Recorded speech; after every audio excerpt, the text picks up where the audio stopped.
Welcome to Xagility. I'm your host, John Coleman.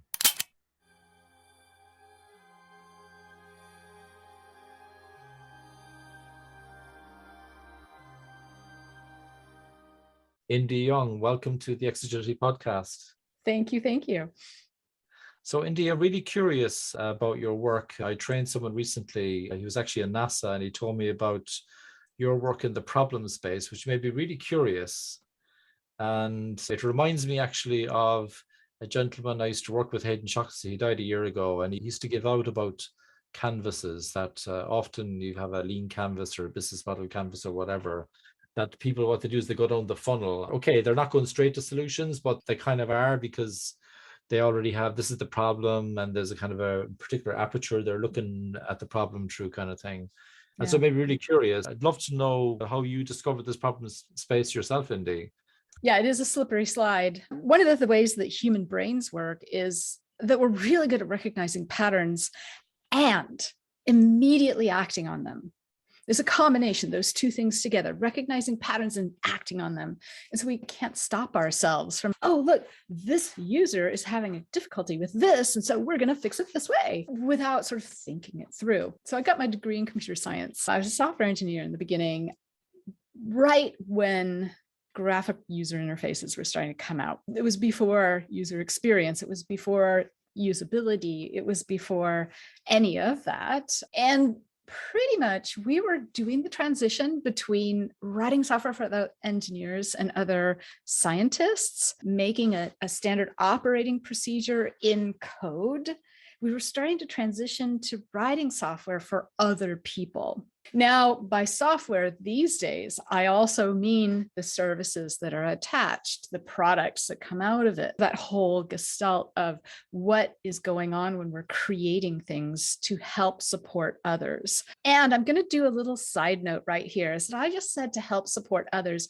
A lot of the companies out there are not actually trying to support others. They are trying to get engagement. They're trying to get people to a place so they can serve them ads. That is not supporting people. Yeah, you might be attracting them with some great ways to waste their time, but it's not helping them achieve a particular purpose. Or maybe it's helping them achieve a purpose, but it's disintermediated through these ads. I really am interested in helping organizations support others. I've worked with several government agencies in the UK, in the US. I worked with a bunch of people in India who are working in civic design as well. So this is the mindset, is like, let's not exploit people. Let's actually help them get something done.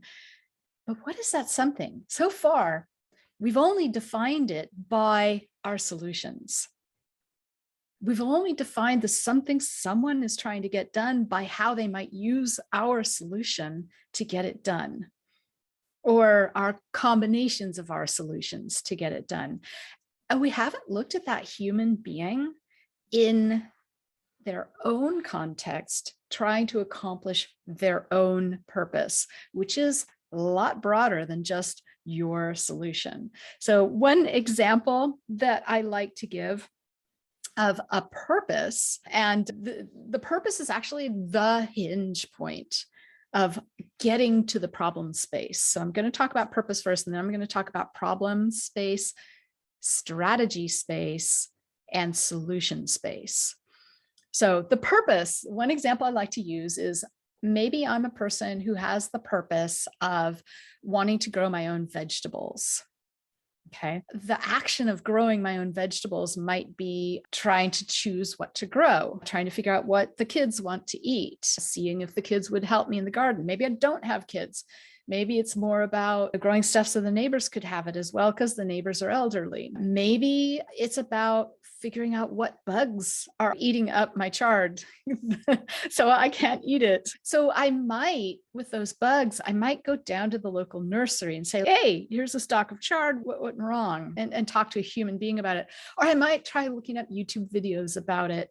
Or I might run over to my neighbor who does have a vegetable garden and go, hey, what happened? Oh, I know what that is. All of that, the talking to the person at the nursery or talking to the neighbor, that's a social solution. That's a solution. I might remember something that I took a class in the university. And so I'll remember, oh yeah, there was these kinds of bugs in this kind of larval state or something. So that is memory, solution, that kind of thing. I might be using mechanical tools like shovels. Actually, that would be manual tools, or mechanical might be a rototiller. And yeah, I might use a digital tool like YouTube. Oh, I might use Spotify to keep my ears busy while I'm weeding. I might use my phone to have a conversation with my mom to distract myself. I'm weeding this garden. There's a lot of stuff going on in this purpose.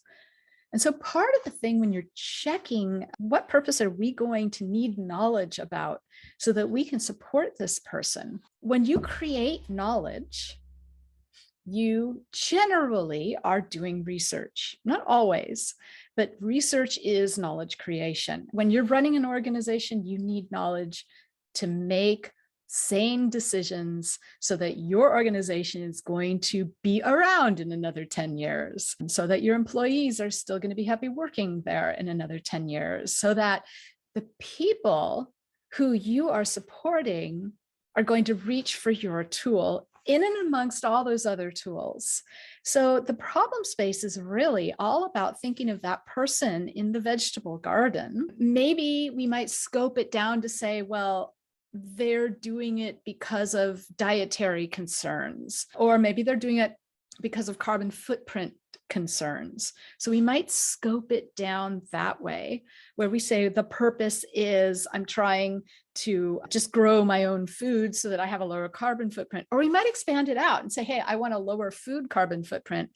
Part of it is going to the local farmers market, where people from around the town or the village are coming in with their produce, and it hasn't gone in an airplane or in a boat and had a big carbon footprint, in which case that's expanding it. I might also be growing a garden, but it's expanding it in a different direction. So you can see the purpose is something you can really shape.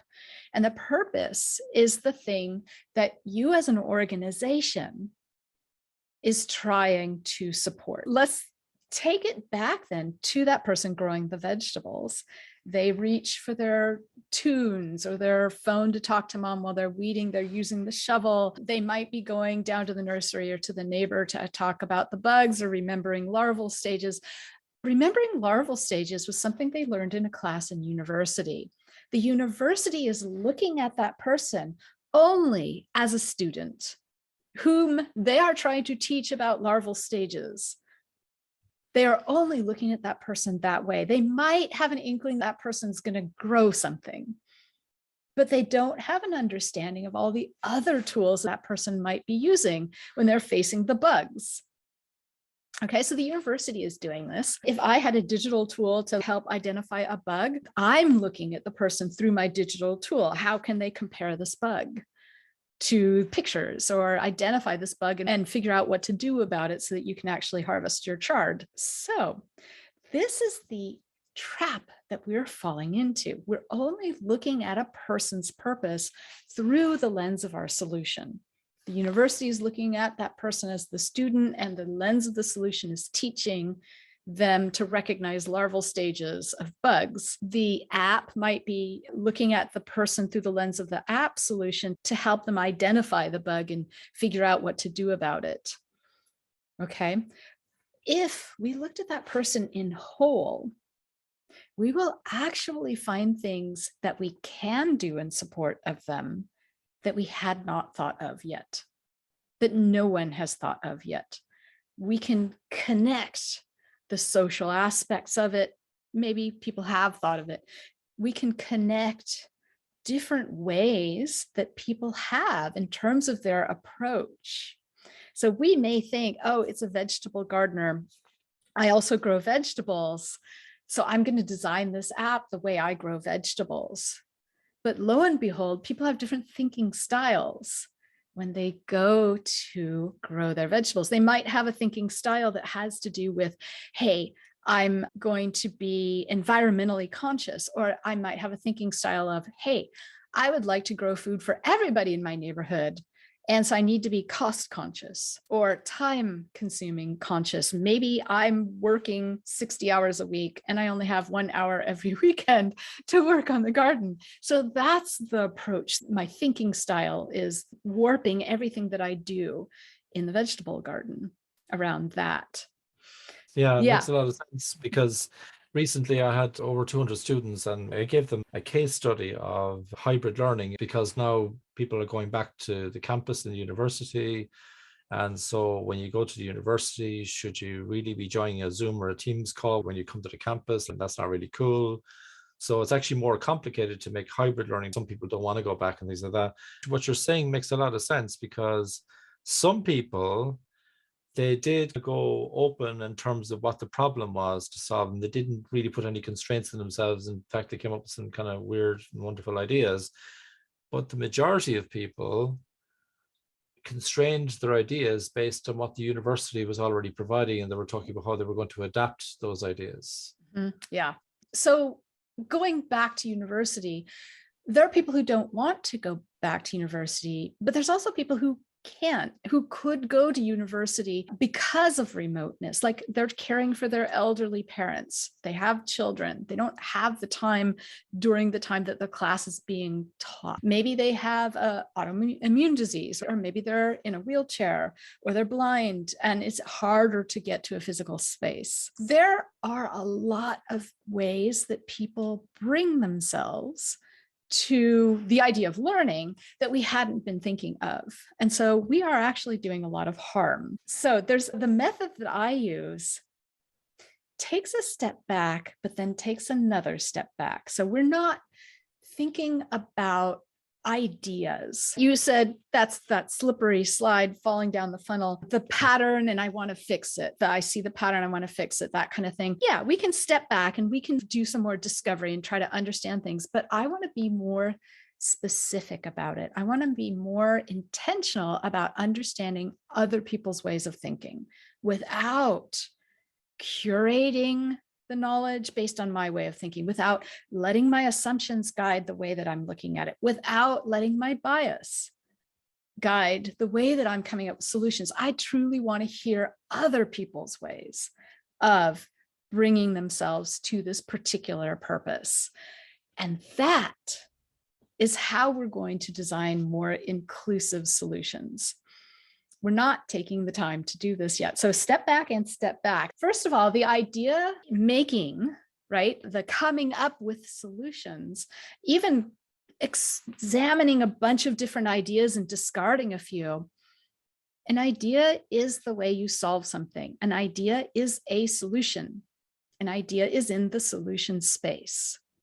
So even though there are a lot of methodologies who are like, let's have this little diamond in the front where we're just getting away from the solution, they're still doing it in a way that they're looking through their solution, like you said, and they're looking at trying to come up with ideas. They're doing generative research. They're trying to generate ideas. Okay, generating ideas is in the solution space. When you're in the solution space, you refer to these people quite frequently as users or customers or members or passengers or students or faculty or whatever word you use, but you're using one noun to refer to a broad swath of humanity. What we're doing right now is we're like, oh, okay, and this happened in the last century, we need to leave it in the last century. We're like, okay, we're going to use this market curve. It's a bell curve in the top part where most people are that we can serve in the market. That's who we're going to build for. And we're going to ignore those people in the low parts of the curve. And I say that is a false idea. That is a false way of thinking about humanity. Because there is no such thing as average. There's no such thing as an average way of approaching a purpose. And when you frame it by the purpose, you're like, oh, obviously, I have a different way of approaching my vegetable garden than my grandmother did, than my neighbor did. Maybe there are patterns, and I'm going to get to that in a minute. But what we need to do is not think of that bell curve. We need to flatten that bell curve, because what's happening is that those people at the low parts are like, we're thinking there's low parts and there aren't. They're getting completely ignored. They have not been served. They are not supported. They are sometimes frequently forced to use a solution you've created and are being harmed by it. Think of all the enterprise software out there that's designed for one way of thinking. Question for you, Indy. So I'm wondering, how do you know who to talk to? I'm guessing you need to talk to somebody, right? And I'm kind of wondering, how would you even know who you would talk to? Yeah, where does it start? Yeah, there's a bunch of stages. The very first stage is, what is that purpose we're going to try to understand? We need to build knowledge about it. And we're not going to build knowledge about it once. We're going to build some knowledge about it through 6 more steps. Out the other end of it, we're going to come up with an opportunity map. And the opportunity map is the point at which we finally get to go, oh, here are some insights. Here are some gaps. Here's where we're not supporting this thinking style in this part of the approach. That is the place that everybody wants to get to, but they're not taking all the 6 steps to actually create a valid foundation.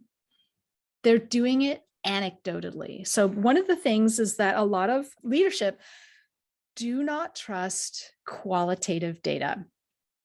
Quantitative data feels, since it's numeric, it's measuring things. I like numbers. I want to measure things so that I can make the right decision, so that my business is around in another 10 years or 20 or 30 or 40 or 100. This is what I'm thinking about. Qualitative data can actually be measured. And in that opportunity map, what we do is we have the product owners measure how well in each. So let me describe the opportunity map. It looks like a city skyline with a bunch of towers in it.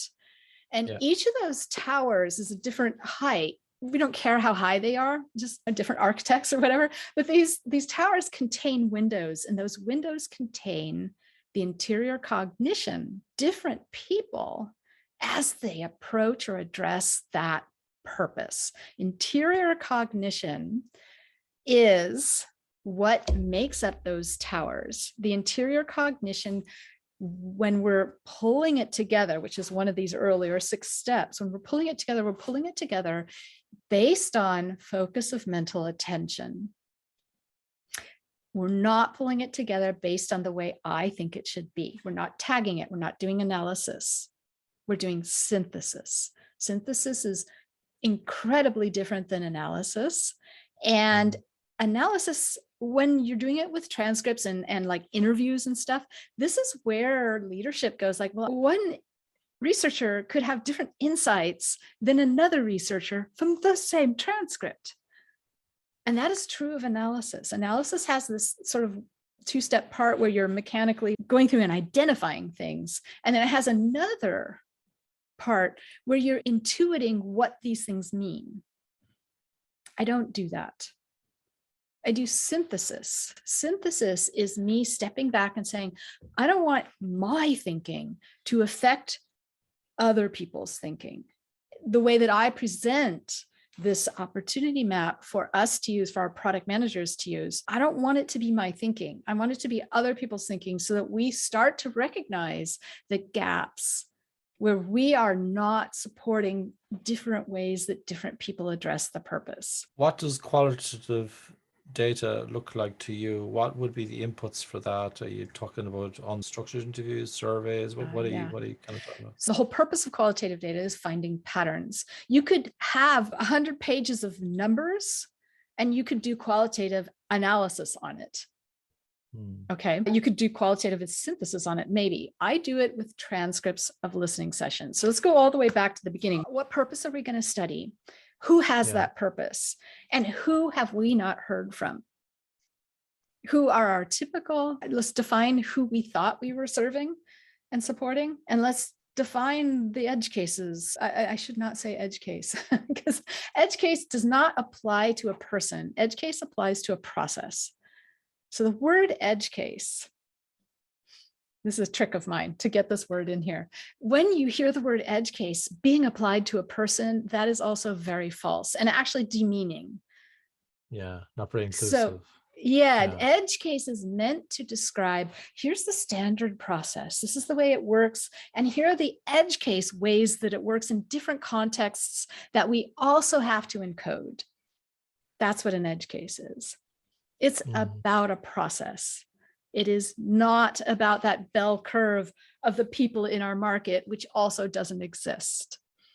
So what we have is that flat line instead. We've got a Yeah. bunch of people, but we can't make like 1 billion solutions, one for every person. That's unsustainable. But we can make more than one solution. And many organizations have made more than one solution. There is a happy medium in there. What I do is I go in there and I explore what is it that is going to allow us to get patterns to show up. So qualitative data, to your question, I use transcripts from listening sessions. Interviews could work if they're non-directed, but what I want to do is understand another person's interior cognition. Generally, in interviews, what happens is that a person will tell the interviewer what they think the interviewer is after. And most of the time, they will tell them explanations, how something works, how they did it, how it's supposed to happen. They'll tell them descriptions, they'll set the scene, they'll explain what tools they're using, they'll give their opinions about their tools or their preferences about different approaches. And that does not get to your interior cognition. So in the new book that I am publishing in the next few weeks, I'm using this new analogy of a jawbreaker candy. It's, a candy that has a bunch of layers. Yeah. Each topic that a person brings up in a listening session is a jawbreaker candy. Let me say something about topics first. When you are in a listening session, this book is all about how to listen, how to not direct somebody. You are not introducing topics. You are only introducing the purpose. And you're saying, hey, I know you have this purpose because when we were looking for you, you said you had this purpose. And I actually did an information session with you ahead of time where we talked about how much you've been thinking about this purpose. And so I'm going to start a listening session by saying, what went through your mind as you were addressing that purpose on those days that you were doing it? And so I'm interested in the purpose. They may start with explanations. They may start, I just did one, I helped somebody else out doing a study about the purpose of deciding whether to go to a restaurant during the latter half of 2020. COVID was going on. And so what went through your mind about it? How did you make that decision? The reason was we wanted to help restaurant owners support people better. Okay.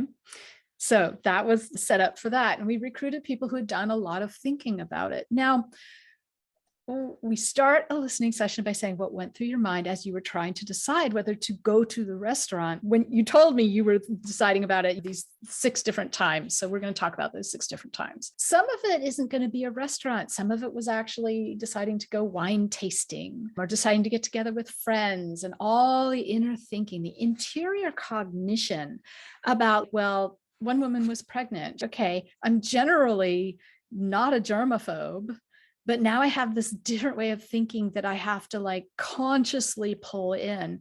And there was a lot of friction. So in the interior cognition, you have inner thinking, you have emotional reactions, and you have guiding principles that you use to help you make decisions.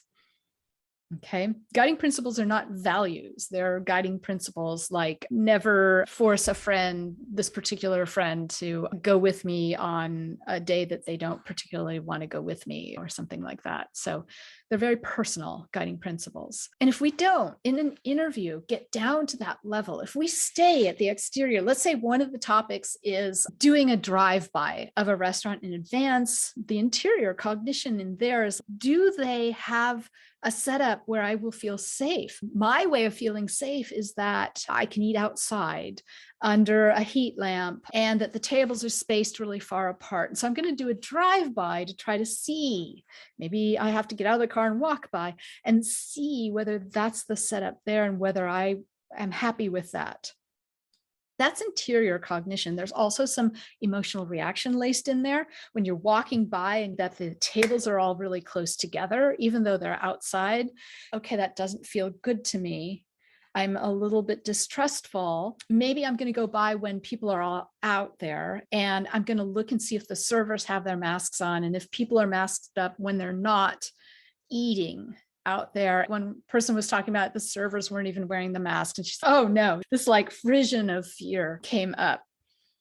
These are the things we want. These are the things that we capture, that we get into that opportunity map, into those towers of the opportunity map. We're doing synthesis, so it's a two-step stage. Just like in analysis, there are two parts to it. This is two steps, but we don't get to the part where we have insights until we get to the end, and we have all these towers, and we then arrange our own solutions beneath those towers. We're forcing ourselves to look at our solutions through other people's perspective. So my understanding of the opportunity map was that I'm guessing you're synthesizing what the thinking styles are from the conversations. Yeah, that's actually a separate track entirely. So I'm synthesizing the different approaches and topics that people bring up. And when I synthesize it, I'm looking for patterns of focus of mental attention. So someone doing a drive-by of a restaurant, the focus of mental attention is, hey, will I feel safe there? Another person might have this, hey, I feel safe there by calling. Or, hey, will I feel safe there by hearing from friends who went there last week? Okay, so all those are the same. It's the same topic. Now, they might be describing outer exterior layers of that topic of, hey, will I feel safe there? They might be describing how they do it or what the process is. They might be saying, my opinion is that most restaurant owners are being safe, but that's not their interior cognition. And in a listening session, you will try to develop trust with that person and encourage them to talk about their interior cognition. You'll be paying rapt attention to the topics they're bringing up, but also having this background process going, are they speaking at the exterior layers of this jawbreaker of this particular topic, or have they gotten to the interior cognition? And if not, I need to get them to the interior cognition if I can. Otherwise, I have no data. Yeah. So I noticed the word orality as well in one of your videos. I wonder if that's relevant to what you're talking about, because it came under the subject of deep listening, basically allowing for querying into depth. And you mentioned about it, that it could be spoken, could be signed, it could be drawn. Yes. Could you tell us a bit more about that? I started out with that brains are really good at recognizing patterns and acting on them. Other thing human brains are really good at is communicating to one another. And we have lots of ways of communicating to one another. It includes speaking, but it includes writing, and it includes drawing. If you've ever been with somebody, they've whiteboarded out what they were trying to communicate to you, or sign language, or lip reading, or even just looking at facial expressions and trying to ask about what's going on, or body movements or something if you're actually in the room with the person or having a visual with them. If you're blind, you're not relying on that. You're relying on intonation of the voice. You're relying on some other things that are going on. You could even, if you went and saw a dance, those dancers are communicating to you. So humans are really good at communicating. There's a lot of different ways to communicate. So when you're listening, you aren't just doing it audibly. You're doing it via these other channels. And when I reach out to people to see if they've done a lot of interior cognition about this purpose, I ask them, hey, how would you like to do the listening session? What's the way that you like to do this explaining of what went through your mind? Some people, we've done it by text, on phones, and it's taken days. Some people, we sit down together in person and they like get up and down and they're drawing things for me. Sometimes I just do it by phone. Once I did it by phone and the person was walking down the city streets, and I'm all like, I would really appreciate it if you would sit down, because you get so wrapped up in memory mode, in remembering what your interior cognition was in those past places where you were addressing your purpose, that you forget and you cross the street when the light is red. I'm like, I want you to be safe, so could you please sit down? right? Or Ah, just lean against the wall or something, because you get so wrapped up in this. These are very different than interviews. In an interview, a yeah, person is being led. And here, yeah, I the agree. person is doing the leading. Yeah.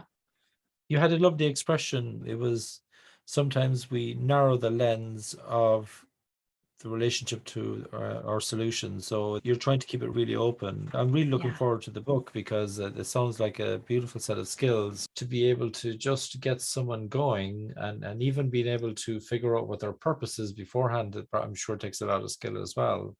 The purpose is not figuring out per person, because then we're going to get a bunch of data that's different from one another. And Yeah, if we're yeah. going to operate on this, we need data that has patterns. So the purpose is figured out with your organization, and you decide how big. It's like I told you, it's an amoeba. You can make it like small and get really specific and clear about it, or let it amoeba out in a different direction so that you can get ideas. I had one research study where we were trying to come up with ideas for the kitchen. And I'm all like, okay, there's no way that we can talk to, because usually my set of people is between 12 and 20. I don't talk to a lot of them. I'm very specific because I want the patterns to come out. Kitchen, we can't do that. We have to narrow it down. The purpose has to be narrower than that. So the purpose we used for that one was what went through your mind as you were cooking dinner while considering yourself a creative home chef. So we narrowed it. And then we could find patterns across. I think we did a really small study, like 15 people for that one. I've got, usually Nielsen Norman Group will come up with a perennial article about how many people you need to include in the study. And they always have just one number. I have a calculation. It's based on how broad the purpose is. It's based on how many different thinking styles you already know are in there from your past work, or maybe you don't know and you have to go really broad. I've done studies where there's 40 or 50 people because we're groping around figuring out where to go. I do these kinds of studies with startups a lot because one of the things, if you make it broad enough, is that you've got this data. This data is valid for decades. Okay, this city skyline, this opportunity map, valid for decades. If your startup isn't doing so well, you can pivot by looking at the opportunity map and going in a different direction. So just talk a little bit about the opportunity map, because I noticed a metaphor that you used, which was neighborhoods, blocks, and towers. Yeah. So what for you would relate to a neighborhood, and what would be the block and what would be the tower? To use an opportunity map, to have a city skyline, what we're going to be doing is we're going to be working with a few towers at once. We're generally not looking, these city skylines literally wrap around, if we printed them out, wrap around a conference room. They get quite large. I did one that was only about how you decided what to get for lunch. And that one wrapped around the conference room. You would not think that such a purpose would be so intense, but there's a lot of different thinking that goes into it. So you're going to be aligning your current solutions and the solutions you have in the hopper underneath the towers that they are trying to support. And one thing that you're going to notice is that the way that we defined this solution, and it'll generally be a part of a solution, the way that we defined this part of the solution is only addressing part of this tower. That usually happens. I've never really done this exercise with organizations where we have existing solutions that completely address a tower. Sometimes it's because there's different approaches in that tower that they just didn't think about. Maybe those are approaches that we don't care about, but generally they are. There are approaches that we just didn't think about that we can support. Sometimes it's the different thinking styles. But one of the things is that when I'm pulling the data together, since these things are so big, people are like, where do we start? I'm like, okay, we're gonna narrow it down to a certain neighborhood or a certain cluster of towers. You know, a city, when it starts, I guess none of us have really been in a city when it starts. It's only where it is now. But if you can imagine, it starts as a certain cluster of buildings, and then more buildings get built and more buildings get built. And eventually this is the sort of market district, and eventually that's the sort of business district where people are doing accounting, and there's the area where we're taking care of, the horses or whatever. And then it grows and it grows. I am not applying a neighborhood to the data. The neighborhood is coming from the data. There are some people in the academic world who only like to do analysis, and that may work in certain cases. And they say, it's as if you're saying, this data exists already. And I am saying that. This data exists already. This is inner thinking, emotional reactions, and guiding principles from a certain set of people that we recruited to get us some new perspectives. And so there is data there that we need to let show itself. We need those patterns to show themselves. The way I show those patterns is by using this purpose, the same purpose for everybody in the study. We add to the study. There was this one airline that I did 8 studies in a row for. We just kept adding because there were so many different aspects to look at. Deciding to take a flight and getting a reservation versus getting to the gate on time versus like boarding the plane and taking the flight. All these different aspects had very different thinking styles. I actually use that example, that set of data, in my courses. And people who are learning how to do the synthesis, people who are learning how to create or derive the thinking styles, that using the same data come up with the same answers, course after course. It's not exactly the same wording that they would use to describe the thinking styles, but it's the same thinking styles. So anyway, the 8 studies in a row, they happened to do them over the course of, I think we did 18 months worth of work together. Ordinarily, an organization would add to their opportunity map after they've reached a certain point where they want more. That could be after a year, it could be after 5 years. After they've reached a certain point where they're like, okay, we've mined what we've got, we're supporting more people, we're doing a help harm graph. We're showing our product managers, like, here's measuring how well we're supporting this tower this quarter. Here's measuring it after we made some changes the next quarter. Here's measuring it 3 quarters on after we did some bigger changes. And we're seeing if we're moving the dial up out of the harmful area into, like, we're helping more of the people. So there are 2 aspects to it then. Is it about reducing harm, but is it also about addressing unmet needs as well, Indi? Is that where you're going? Yeah. Okay. And there's going to be neighborhoods in the data that we gather where maybe we made that purpose pretty elongated, and we're like, no, we're just not going to go that direction with this org. Or maybe it's one of the startups and they're like, let's keep that for future if we need it. I also saw in one of your talks, you mentioned that you'd like to intentionally include people who are ignored. Was that about the bell curve that you were talking about earlier, where people eliminate the edge cases? Okay. Yeah. And it's also in recruiting. So I do recruit intentionally to make sure that I'm getting different perspective, different interior cognition. And I talk about that in the book a little bit. I have a course where I ask people to bring their own study, and I help people in the course frame their study. I also do that as coaching on a one-off basis, but the picking of the people, the recruiting in a different way than just going, oh, let's hire a market recruiting firm and just get people from their database. That's how we're getting different perspectives. The people in the market recruiting database are not the people that we're after necessarily. Yeah, because that's like milking the cow we already have, isn't it? Rather than finding the next creature. And I also noticed as well, I think I saw in a visual that the problem space piece would be done once a year. The strategy would be continually reviewing the opportunity maps, I'm guessing. Right. And the opportunity backlog. Yes. And then that would feed what would be typically the discover to delivery, lean, agile type stuff that kind of goes on. Yeah, that's exactly it. I wouldn't say you have to do it once a year. I'm saying do it when you're ready to find some new knowledge.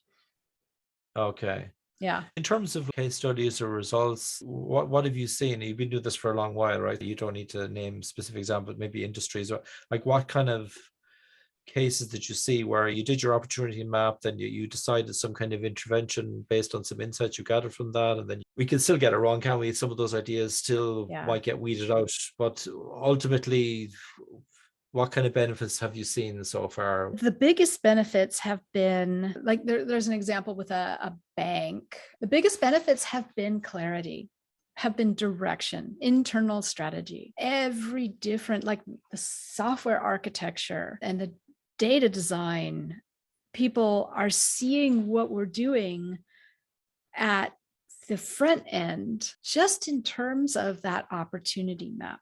They're seeing what we're trying to do to support people and designing differently. I'm telling that particular bank story. There was also the person who was writing the content for the interactions. By using this opportunity map, by having all the teams come together and be able to see this, people are like, oh, obviously we're doing this, and then we're going to have a different set of data or a different way of speaking to this different thinking style. So the idea is that in the end, we don't have one solution that is supposed to fit everybody. Oftentimes we'll get these big monolith solutions out there and they're customizable, but a very small percentage of people customize.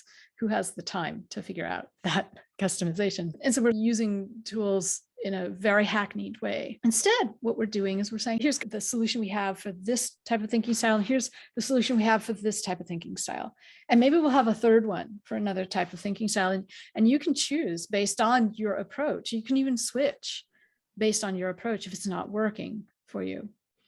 So that's what is coming out of this. Totally different thinking styles, different approaches, even different parts of the towers, different neighborhoods even are going to come into play for those different thinking styles. Thinking styles can mix together in the same tower. They can also have their own neighborhoods. What's your situation? How are you approaching this? How have you approached it in the past? Now that we know that, we're going to say, hey, we recommend this particular part of our solution for you. For another person who answers differently, we might usher them in a different direction. And the nice thing is that, especially with digital and digital plus service, is that we've got a back end that's the same. So we're just designing new interactions, new tones of voice, new ways of speaking to people based on these different directions. It's almost like new packaging on the same thing, just hitting the target a bit more. It's more than packaging. It's more than skin deep. It is a different solution. Yeah. Okay. It is different packaging. It's different wording, but it's also a different solution underneath. But the way that the solution functions, the code, the database, all of that are probably going to be fairly similar. You're going to use the same thing. You might have a couple of different tables for the different approaches. You might need to store different sets of data in there, but it's going to be mostly the same. Sounds really interesting. It's definitely convinced me, this conversation about the idea of thinking styles, because one of the things that I do a lot is I work on personas, or proto personas, or our best guess at who the customer or user might be and what are their needs and what are their wants. And we phrase them as assumptions, and we run hypotheses then to verify, and we find out we got the wrong needs or the wrong personas or something like that. But this gives me a different lens to look at this. Yeah. I can see how this could really help. In practice, does this mean that people who work with you, they tend to use less personas and it's really more about thinking styles? I'm going to put the caveat here that I don't care what word you use. Yeah. But I want you to use the right thing. So I don't care what packaging. Some people need to use the word personas, but you can't put on it, like some of the earliest personas that I ran into were at an investing company. And they had three, and there was one that was like Steve, who was the intelligent one and the real go-getter investor who knew what he was doing. And then there were two other women who didn't know what the hell they were doing. And they were completely ignored. They never developed anything to help those two women who didn't know what they were doing. So it wasn't about interior cognition. It was about the demographics and the assumptions about the demographics. What I need is that to go away on the inside. It needs to be the interior cognition. Yeah. I don't care if you are 8 or 48 or 78 or 98. You're going to have some interior cognition in there. Mm. And you might all share the same interior cognition and the same approach to whatever the purpose is that we're studying. I also noticed you were a bit worry about the words delight and engagement. You've already explained engagement earlier, but I'd love to understand the delight, the reaction to that word. I'd love to understand that more, Indy, please. A lot of the tools that we use, especially enterprise software, is Mm. not delightful. The purpose is not delightful.